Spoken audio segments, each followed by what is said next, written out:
The Galactic Coalition was dying. Across hundreds of planets, the Zarnak swarm was spreading like a fire. They were insect-like creatures with black shells, glowing eyes, and sharp claws. They had no mercy, no fear, and no leaders. Instead, they followed a hive mind, a single mind controlling millions of bodies. Laser cannons didn't stop them. Fire didn't scare them. Bombs slowed them down, but never for long. The Coalition, made up of peaceful alien species, had never seen such a threat. The blue-skinned Threxans, the feathered Valari, the floating Zalari, all of them had strong fleets. But they had no idea how to stop a mindless army that never slept and never surrendered. So the Council made a decision, a desperate one. They sent out a call across the stars, an emergency signal, broadcast in hundreds of languages. To any sentient species, we ask for help, reinforcements, soldiers, weapons, anyone who can fight. The swarm must be stopped, or all life in this galaxy will fall. The signal traveled far, and it reached a place the Coalition had forgotten, a planet on the edge of the galaxy, a planet that had once been labeled Class 5, Deathworld, a planet called Earth. In a small room aboard a military base deep under Earth's surface, General Marcus Hale watched the message play again. He didn't blink. He didn't move. When it ended, he turned to the other generals in the room. They were quiet, serious. The lights above them buzzed faintly. "So," Hale said, his voice calm, "they're finally asking." General Wu nodded. "Took them long enough." "They never wanted us," said General Adebayo. "Now they don't have a choice." Hale stood. He walked over to the large screen on the wall. It showed a map of the galaxy with red zones marking places, where the Zarnak had already taken over. "So what do we think?" he asked. "Are we going?" Silence. Then Wu smiled. "We're Deathworlders," she said. "They asked for help. Let's show them what that really means." 3 weeks later, the Galactic Coalition base orbiting Threxan Prime detected a fleet dropping out of faster-than-light travel. The readings were strange, powerful energy spikes, weapon systems never seen before. The fleet's ships looked armored, ugly, and angry. They weren't painted with colors or flags. Just one symbol, a red and white circle with a blue background. The symbol of Earth. The Coalition officers rushed to the viewing deck. A large Threxan general with purple skin and 4 arms stared in shock at the massive human dreadnought drifting into orbit. Those can't be reinforcements," he said. A young Valari beside him whispered, "Then what are they?" The dreadnought sent a message. "This is the Terran Union ship Steel Resolve. Reinforcements have arrived." General Hale stepped off the landing ramp of the Steel Resolve with a squad of soldiers behind him. They wore heavy armor, helmets with glowing visors, and massive rifles strapped to their backs. The Threxan general walked up to greet them. He had seen war. He had lost cities to the swarm. But even he paused when he saw the humans. They moved, like predators. "Welcome," the general said. "We are surprised by your numbers." Hale gave a short nod. "Didn't come here to shake hands?" He looked around at the alien officers watching him from behind the general. Fear, curiosity, disbelief. "You asked for help," Hale continued. "You got Deathworlders. The Coalition decided to test the humans. They sent them to Iskara 4, a jungle, moon nearly lost to the swarm. Most of the fighting had stopped. Not because the Coalition had won, but because they had given up. Only a few outposts remained, under siege by the Zarnak. The humans landed there with 3 battalions, 1,500 soldiers. No backup, no air support. Everyone expected them to die. The Zarnak attacked within hours, thousands of them. Crawling through the jungle over rocks and rivers, climbing trees and leaping from branches, but the humans were ready. They had dug trenches, laid mines, set up auto turrets, and built flame walls.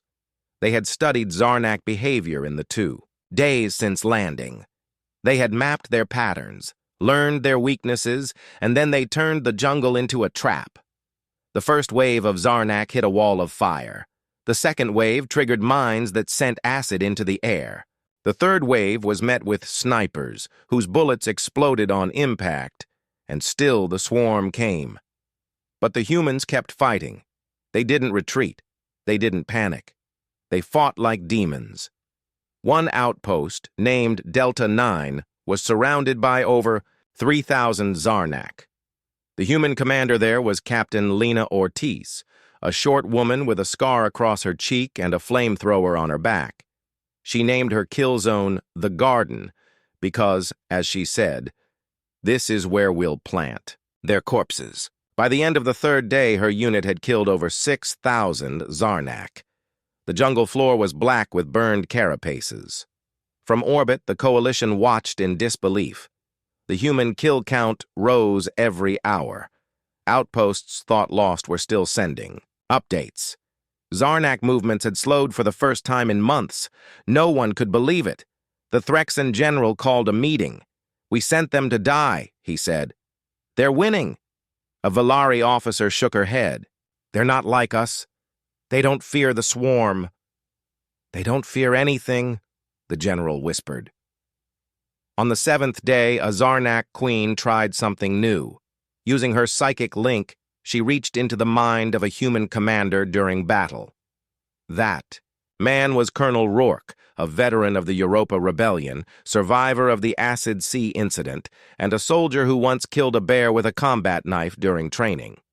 The queen tried to read his thoughts. She lasted 3 seconds before screaming. Through the hive mind, she saw memories of war, pain, fire, death.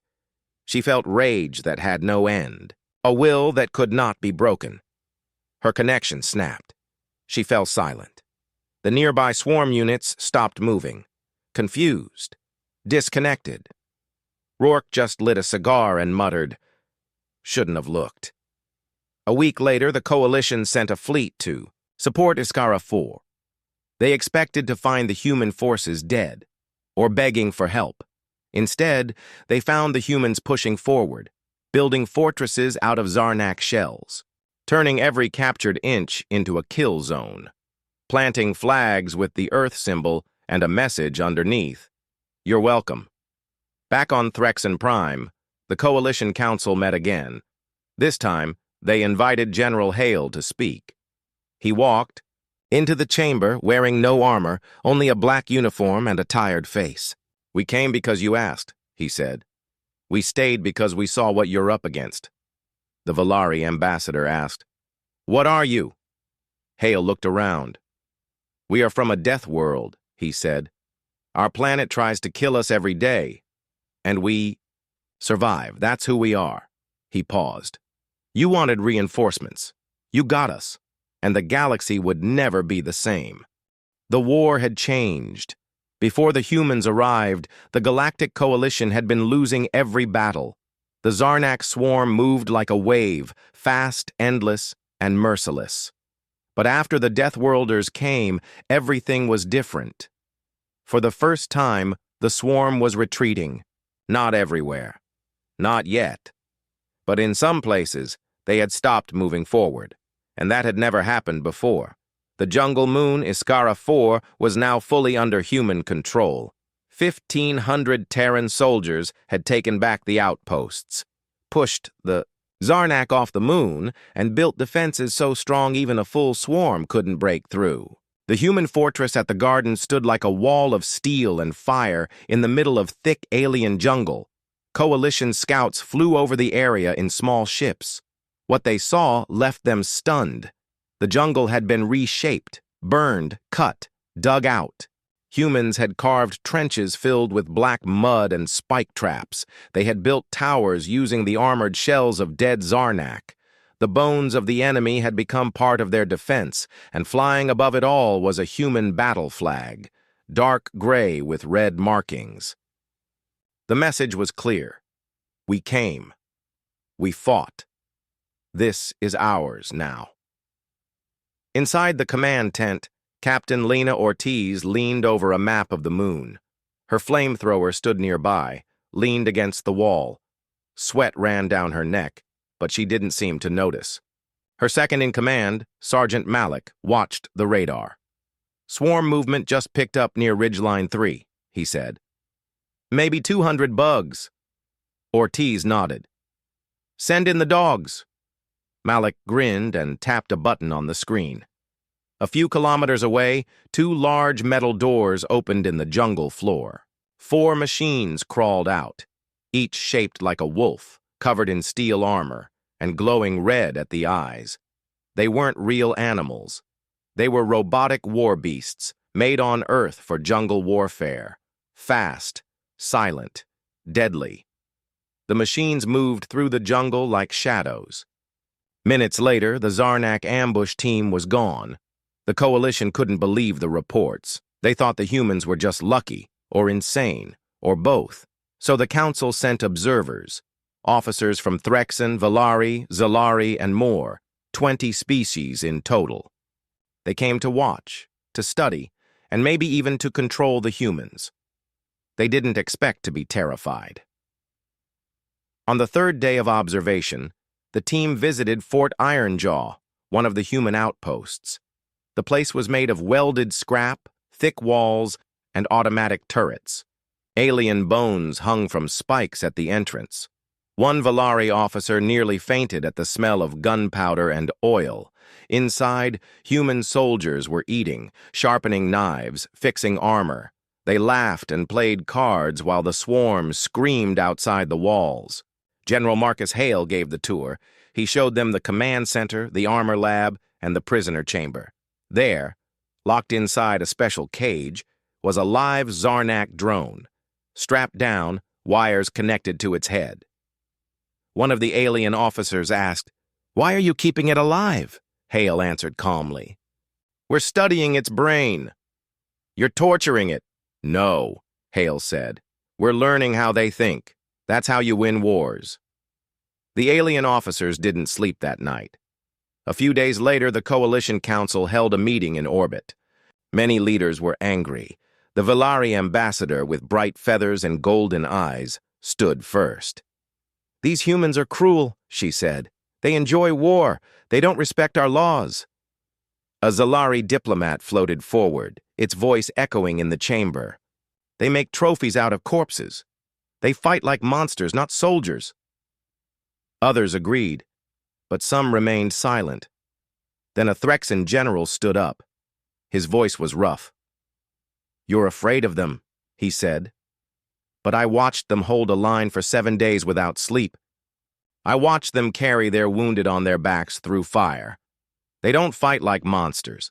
They fight like people who know what death looks like and don't plan to meet it today." Meanwhile, back on Iskara 4, humans pushed into a region called Black Hollow. It was deep jungle, hot, wet, filled with poisonous plants and strange creatures. No coalition force had ever dared to go there. The swarm lived in the dark valleys, nesting in caves. The humans didn't hesitate. They sent in shadow teams, small. Units trained in survival, stealth, and psychological warfare. These soldiers had grown up on Earth in places where the air burned your lungs, the animals hunted humans, and rain could melt skin. Black Hollow felt like home. Shadow Team 9, led by Lieutenant Samira Cho, moved silently through the jungle. Her team carried silenced weapons, scanners, and motion cloaks. They found the main swarm tunnel after 2 days. Cho spoke quietly into her comms. "Confirmed location. Hive entrance spotted. Sending drones." She tapped a control on her wrist. Tiny flying drones zipped out from her backpack and flew into the cave. The video feed showed thousands of Zarnak sleeping, stacked along the walls like meat. Cho's voice stayed calm. "Calling in fire support. Recommend bunker buster." An hour later, the sky cracked open. A human ship in orbit dropped a heavy bomb made for underground targets.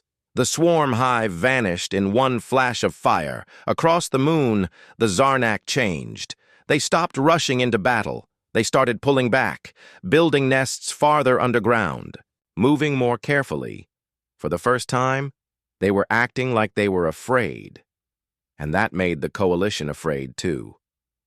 In the middle of a quiet night, a powerful psychic wave hit the jungle.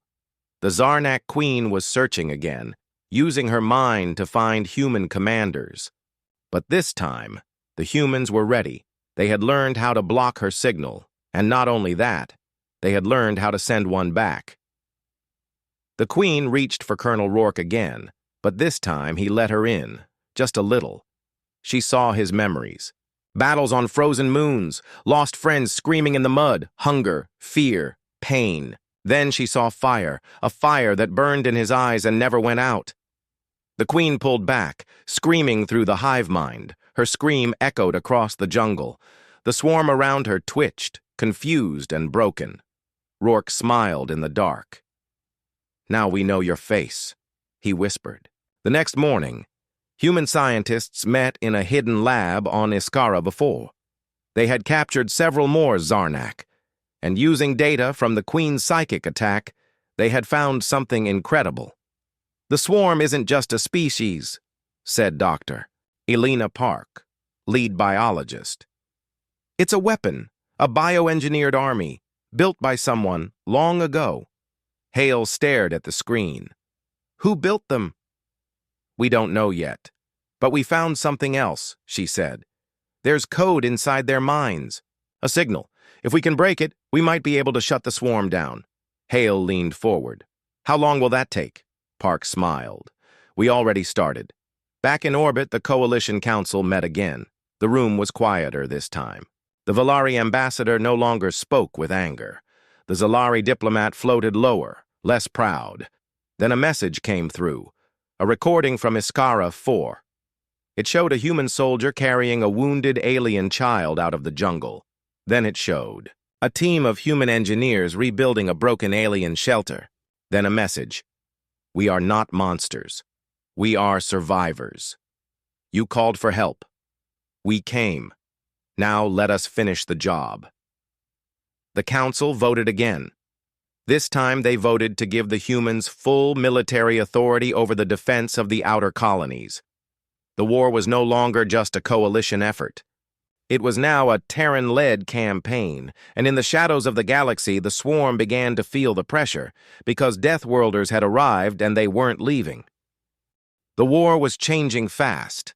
The Zarnak swarm was still strong, still dangerous, but it was no longer unstoppable. Since the arrival of the humans, battles had started turning in the Coalition's favor. Where the swarm used to move without fear, they now moved with caution. Where they used to charge blindly, they now hesitated. And all across the front lines, one name was spreading like wildfire: Deathworlders. On a shattered planet called Talvoon, the battle was still raging. The Yai planet was dry, hot, and full of sharp black rocks that tore boots and tires apart. The Zarnak had made it a hive world: deep tunnels, breeding pits, and towers made from bone and crystal. It was also the first planet the humans wanted to take back. Leading the charge was Colonel Rourke, the same man who once stared down a Zarnak Queen with nothing but a cigar and a glare. He stood at the top of a dusty hill, staring at the twisted skyline of Talvoon through binoculars. The ground shook slightly. Distant explosions echoed in the sky. Behind him, tanks rolled forward, and dropships landed with heavy thuds. Beside him stood a coalition commander, a Valari named Saren. She had bright feathers and a long neck, and wore a silver translator on her chest. "You humans," she said slowly, "are not like anyone we've ever fought beside." Rourke didn't smile. "We're not like anyone you've ever met," she pointed at the battlefield. "There are thousands of Zarnak down there. You still plan to go in?" He looked at her. "We're not planning," he said. "We're already in." The fighting was brutal. Humans moved through tunnels with flamethrowers, drones, and high-powered rifles. They fought in complete darkness, against creatures that could smell fear and crawl on ceilings. They didn't just survive, they won. Every inch they took, they turned into a fortress. Every Zarnak they killed, they studied. and deep inside one.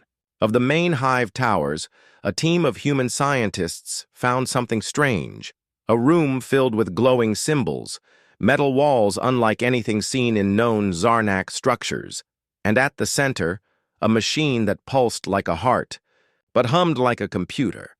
Back at the human field base, Dr. Alina Park stared at the data on her screen. She had scanned the device they pulled from the tower. It wasn't Zarnak-made. It wasn't even biological. This thing, she whispered to her team, is ancient technology, artificial, precise, and not made by the swarm. What does it do? Someone asked. Park tapped the screen. It sends out signals, instructions. It's like a remote control for Zarnak behavior. The hive mind isn't just natural, it's programmed. One of the engineers frowned. Are you saying the swarm is a weapon? Yes, Park said. A living, self-repairing, endlessly growing weapon. Someone built the swarm a long time ago, and now we're fighting their leftovers. The Terran Union sent a full report to the Coalition Council. The room was quiet as Dr. Park presented her findings. The swarm didn't evolve, she said. They were engineered, built to conquer, destroy, and expand. Whatever race made them is long gone, but the swarm is still following its last command, consume everything. The ambassadors whispered among themselves. Then the Valari ambassador, the same one who had once called humans monsters, stood up. How do we stop them? She asked. Park looked over at General Marcus Hale, who had just entered the chamber. He answered for her. We find the master code, then we flip the switch. Later that evening, a private diplomatic meeting was held. Only a few leaders were allowed inside. General Hale, Ambassador Seiren, the Threxan War Marshal Gorvak, and a Zalari noble who hovered silently in the corner. Tension filled the air. Seiren began. Some members of the council are worried. Worried about what? Hale asked. About your methods, she said carefully. About how your people fight. Hale didn't flinch. We fight to win. Gorvak crossed his arms. You burn everything. You take prisoners only to study them. You drop bombs that collapse whole regions. Would you prefer losing slowly? Hale asked. The room fell silent. The Zalari noble floated forward, its voice cold. You have no rules. We have one, Hale said. Victory, and we're the only reason you're still breathing. The next day, protests broke out in several coalition cities. Some alien citizens had seen the footage. Humans laughing after battles, planting flags, building monuments made of Zarnak bones. Others had heard rumors. Death camps, torture labs, secret weapons. Human representatives were called back to explain themselves. Instead of a politician, the Terrans sent Major Ruth the Butcher Dorn. She wasn't a diplomat. She was a soldier, with more confirmed kills than most alien armies combined. She stood before the council in full armor, one arm made of metal after a battle on Mercury, and she didn't try to lie. You call us monsters, she said. But you sent out a message. Help. Us, we're dying. You didn't ask for gentle hands. You asked for results. She looked around the room. You want clean war? There's no such thing. War is dirty. War is fire. And we know how to win it. A Threxan politician shouted, but at what cost? She stepped forward. At the cost of you still being alive. Silence followed. Back on Talvoon, the humans activated their plan. They called it Project Sundown, a digital virus built using the same signal system the swarm obeyed. It was designed to rewrite the Zarnak programming, cause confusion, break the link, or even shut them down completely. But there was a catch. The virus had to be sent into the swarm nexus, the original hive, deep in enemy territory, a place no ship had ever reached, a place even the bravest soldiers feared. Hale stared at the map of the galaxy. Who's going in? Someone asked. Hale turned to the screen and said 2 words. "We are."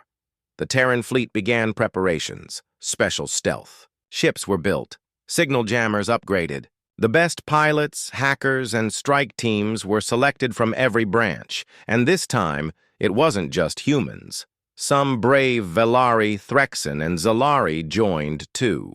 The mission would be dangerous, maybe suicidal, but if it worked, it could end the war. Before the fleet left, Colonel Rourke stood on the bridge of the stealth frigate Shadow Star. Around him were elite soldiers and specialists. He looked at them one by one. "I won't lie," he said. "This mission could kill us. Hell, it probably will." No one moved. "But we're not going for glory," he continued.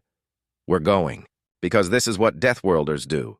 We walk into the fire, we bring the storm, and we never run." He paused. "They built a monster. Now the monster's coming home." On the edge of the galaxy, the Shadow Star disappeared into deep space. Behind it, a massive Terran fleet moved forward, ready to start the final campaign. The Coalition watched from a distance. Some still feared the humans. Others now followed them. But all of them knew the truth. The galaxy was never going back to the way it was before, not after the Deathworlders came. The stars around the swarm nexus were dead. No light, no planets, just broken rocks, dust, and silence. It was the perfect place for a nightmare to live. And that nightmare was the Zarnak Hive Core, a massive structure floating in space like a dark god. It pulsed with energy, covered in thick plates of bone and metal. It was alive. It breathed. And inside, it was the mind of the swarm. If the humans could reach it, they could shut it down. But first, they had to get there. The Terran stealth. Frigate Shadowstar moved through the empty space like a ghost. Its armor bent light. Its engines made no sound. Even radar struggled to find it. Inside, Colonel Rourke stood in the war room staring at the glowing map. He wore black armor, his helmet clipped to his side.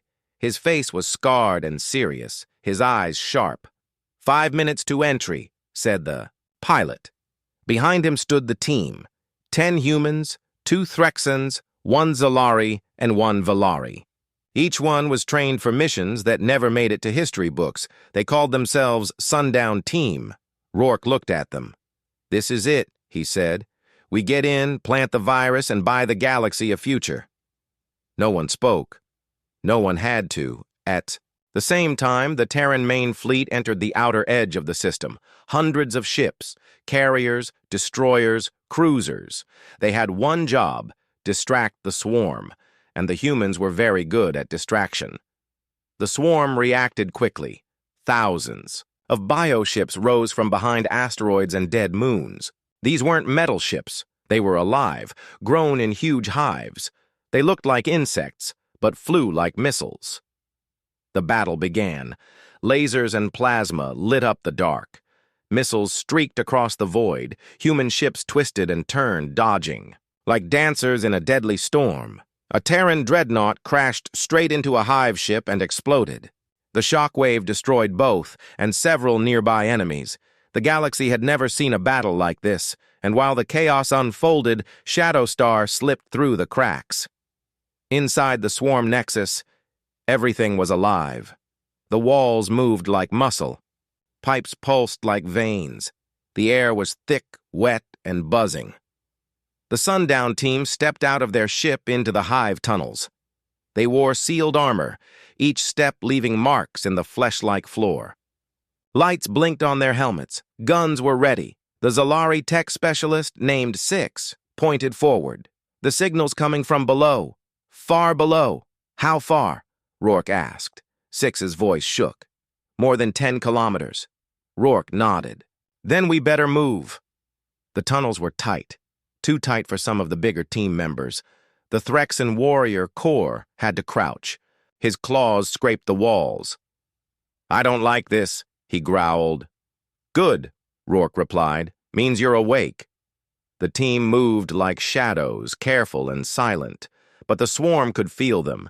After half a kilometer, the tunnel opened into a wide chamber. Glowing sacks lined the walls. Zarnak eggs. "Careful," whispered the Valari scout. Tavi. She was small, quick, and sharp-eyed. She was also the first to see the ambush. Zarnak drones dropped from the ceiling. They were fast, black, silent, but Sundown Team was faster. Gunfire lit up the chamber. Explosions tore through the walls. The drones screamed and melted in fire. The fight was over in 30 seconds. "Keep moving," Rourke ordered. They didn't stop. Each level down took them, deeper into the belly of the beast. The hive grew darker. The walls tighter. They passed broken machines. Alien tech. Forgotten languages carved into walls. "Who built this place?" Kor whispered. "No one alive," Rourke replied. Then finally, they found it. A large chamber. In the center, a pulsing heart of energy, glowing blue and red, connected to dozens of living cables. This was it. The Swarm Command Core. 6 ran forward, placing a case on the ground. Inside it, the Sundown virus, a coded weapon made by Earth's best minds. He started the upload. 5 minutes, he said. "If it works, every Zarnak will feel it."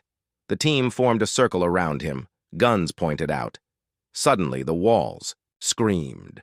The Swarm Queen had sensed them. She dropped from the ceiling, massive, 4 meters tall, covered in black armor and glowing veins. Her eyes burned with hate. Her claws dripped acid. Her wings made the air shake.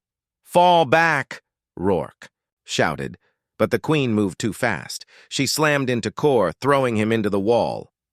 The Threxan roared in pain but got back up, bleeding. The team opened fire. Bullets tore into her skin. Fire danced across her back. She shrieked, but kept coming. 6 yelled, 3 minutes! Rourke ran forward, pulling 2 grenades from his belt. He jumped on the Queen's back, stabbing his knife into her wing. She screamed and slammed him into the ground. Bones cracked. Blood poured from his mouth. Still he smiled. "Now," he whispered, and pressed the detonator. The grenades exploded. The Queen fell back, shrieking, half her face gone. Tavi rushed forward, emptying her rifle into the hole. Kor tackled the Queen, stabbing again and again. Finally, she stopped moving. Dead. 6 screamed, "Virus uploaded!" A deep hum filled the chamber. The cables turned red, then black. The hive shook. Outside, across the battlefield, something began to change. In the middle of the space war, the Zarnak ships started to stall. Some stopped moving. Others turned away. A few began to crash into each other. On the human command ship, General Hale stood watching the screen. "They did it," someone said. Hale nodded. "Order the strike, now!" Across the fleet, human ships launched their full payloads. Nuclear, missiles, plasma bombs, orbital cannons. Without coordination, the Zarnak couldn't defend. Hive after hive was destroyed. Inside the Nexus, the Sundown Team tried to escape. The hive was falling apart. Walls crumbled. Fire poured from holes. 6 carried the damaged Rourke. Kor helped Tavi, whose leg was broken. The Shadow Star was still waiting at the extraction point. As the team ran, Rourke looked back one last time. The heart of the swarm. Once. Bright was now dark. "Good night," he whispered. Only 6 members made it out alive. The Shadow Star left the system, silent and fast. Behind it, the swarm nexus exploded in a chain of red and black fire. 2 days later, the Coalition Council met. The war was not over, but the worst part was. The swarm had no command, no queen, no control. They were just scattered. Creatures now. No longer a galaxy-ending threat. General Hale stood before the council. He read a message from Colonel Rourke, sent just before blackout. "You asked for reinforcements. You got Deathworlders. Now finish the damn war." The room stood silent. Then the Threxan war marshal pounded his fist. "For Rourke," he said, and the others repeated, "For Rourke."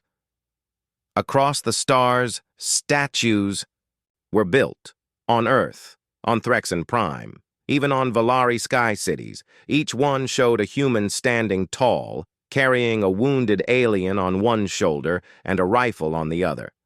The plaque said, "He walked into the darkness so the rest of us could see the light." But far away, deep in the shadows of space, something moved. A tiny drone, Zarnak-shaped, floated between stars.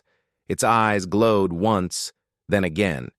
It had no queen, but it still had its last command, and someone was watching it.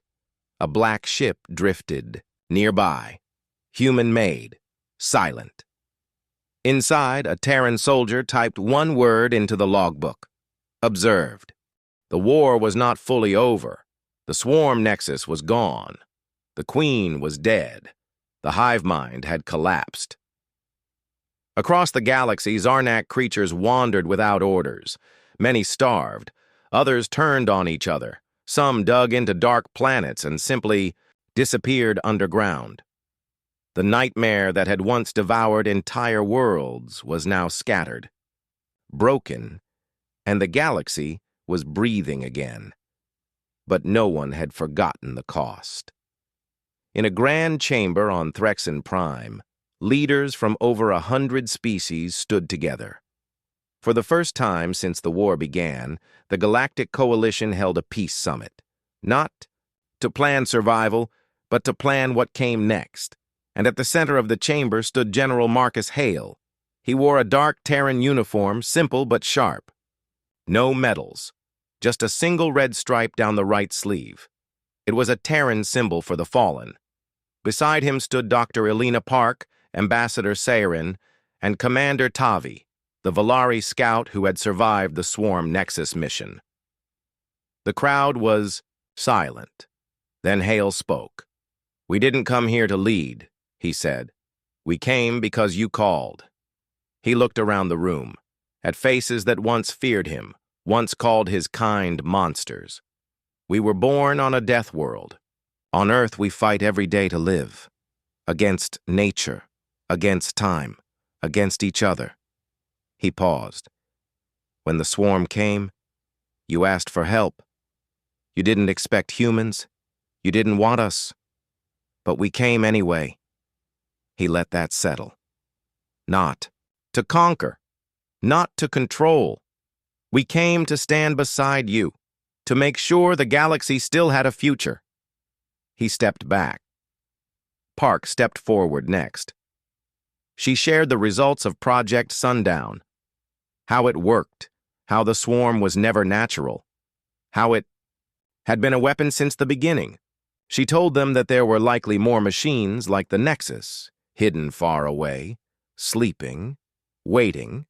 A ripple of unease spread through the room. After the summit, a decision was made. The war wasn't just against the Zarnak anymore. It was against whoever built them. And the galaxy needed to prepare. So the Coalition offered Earth a permanent seat on the High Council. For the first time ever, the humans refused. General Hale's reply was short. "We're not politicians, we're protectors. Call us when the next monster wakes up." Instead of joining the council, Earth created the Terran Outer Watch, a fleet of stealth ships, scouts, and strike teams. Their job was simple: find threats before they reached civilized space, and stop them, quietly. The Outer Watch did not speak at public events.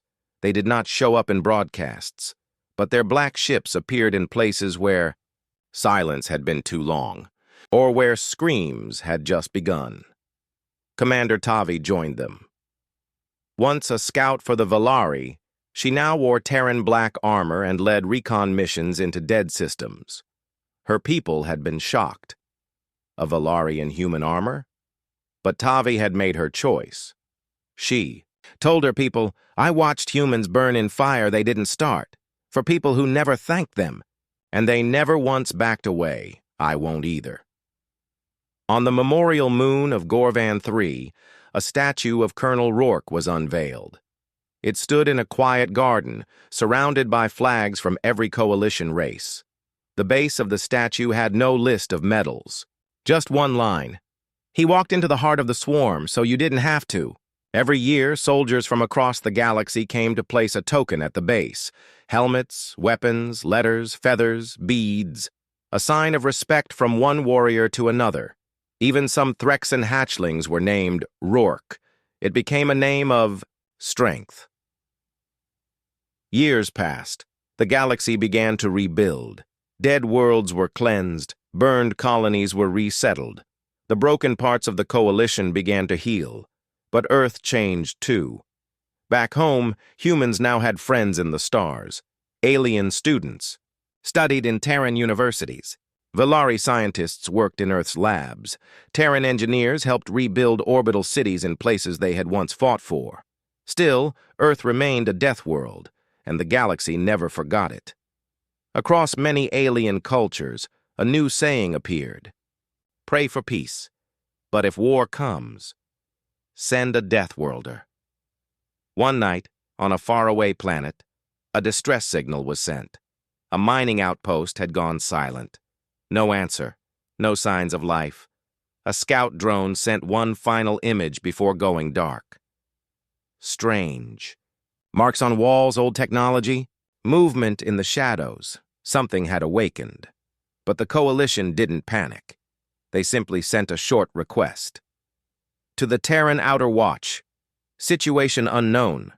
Possible swarm remnants. Please advise. The reply came minutes later. Request.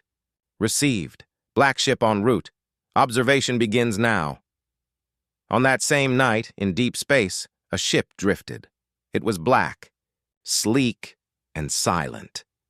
Inside, a woman stood at the window watching the stars. It was Major Ruth Dorn, now commander of the Reckoners, a special team within the Outer Watch. She sipped cold coffee and read the new report. Swarm symbols, forgotten tech, unknown movement. Her expression never changed. She turned to her team. Time to suit up, she said. One of the soldiers asked, Another ghost hunt? She smiled. Doesn't matter. If it breathes, we end it. If it doesn't, we burn it, anyway. As the black ship vanished into the void, the galaxy held its breath. Not in fear, but in faith. Because now they knew. If darkness rose again, so would the Deathworlders. Final line, in a place with no light, a forgotten machine clicked on.